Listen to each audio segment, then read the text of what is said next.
Hey, welcome back to another Friday in Finance here at Brookstone Financial.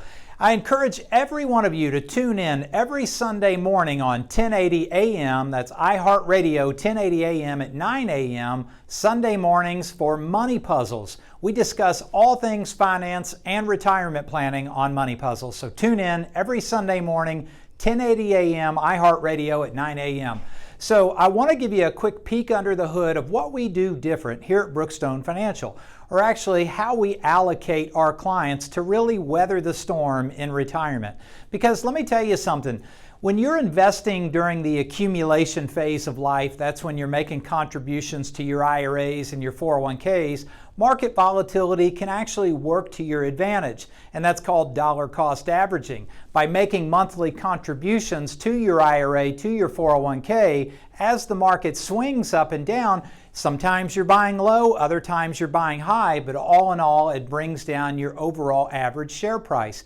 But when you enter retirement and now you're relying on this portfolio or everything you've accumulated to supplement your income, the rules change. And the volatility that was working to your advantage during the accumulation phase can now turn around and bite you.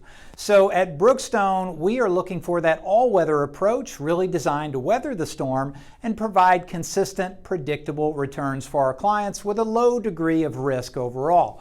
So let me give you an example here. So I've drawn this pie chart in advance, and typically when it comes to investing, most investors simply think stock and bond, and they kind of leave it at there. But that's a traditional Wall Street mentality. And what happened in '08 has really rewritten the rules when it comes to investing in simply stocks and bonds, because what was supposed to happen in '08 didn't happen. And here's what I mean by that. Typically when stocks go down, bonds go up. But in '08, everything came down simultaneously. So when we look at risk, we put the stocks and bonds on the risk side or the more volatile side of a portfolio allocation. We also supplement those traditional allocations in a client's portfolio with two other asset classes or two other classifications. One we call indexing, okay? And indexing, the way it works is when the market goes up, you're not going to get all that upside. In many cases, and in this example, we're going to say you get half or 50% of the upside. So if the market goes up 10, you don't get 10, you get 5 for that year.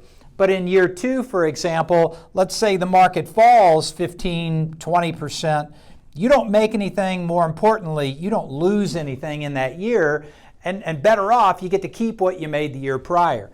Year 3, when the market recovers, you participate. Again, in this example, we're going to say up to 50%.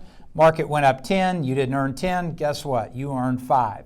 The trade-off in indexing is you're giving up some of the upside in the good years in exchange for protection in the down years. Okay, so that's how indexing works. We suggest that our clients, especially entering retirement, have a strong portion of their portfolio in a safety of principal environment. This is safety of principal. You cannot lose money unless you take money out of that portion.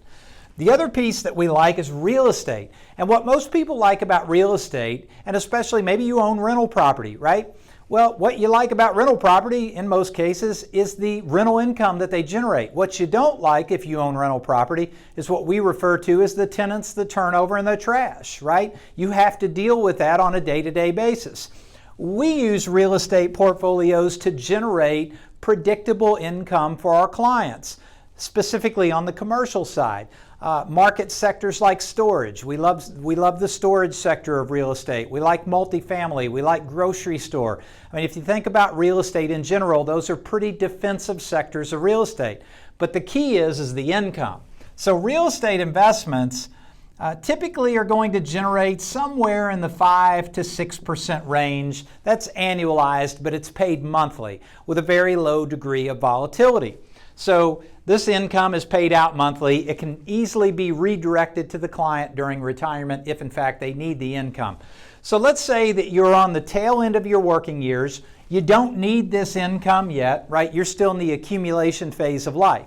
So how do all these three pieces work together? Let's revisit this. We know that this side here is all market driven. It's going to go up and down, right? I mean, that's the ebb and flow of the market. But what we're looking for is this underlying upward trend. The volatility is inevitable with these two pieces. It's going to happen, and you have to know that going in. So you are going to get that volatility with this portion of the portfolio. Now, again, this is for a client that doesn't need the income yet. Along the way, while they're not taking the income, we're pumping these monthly rental income, or the distributions paid from these types of investments from the real estate.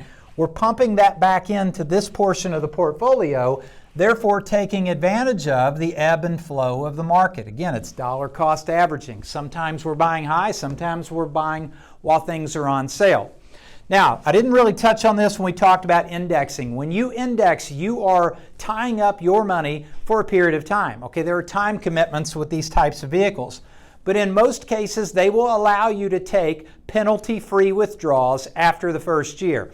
And in this example, we're going to say that you're allowed to take a 10% penalty-free withdrawal here.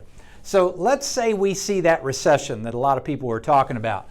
Market takes a nosedive, right?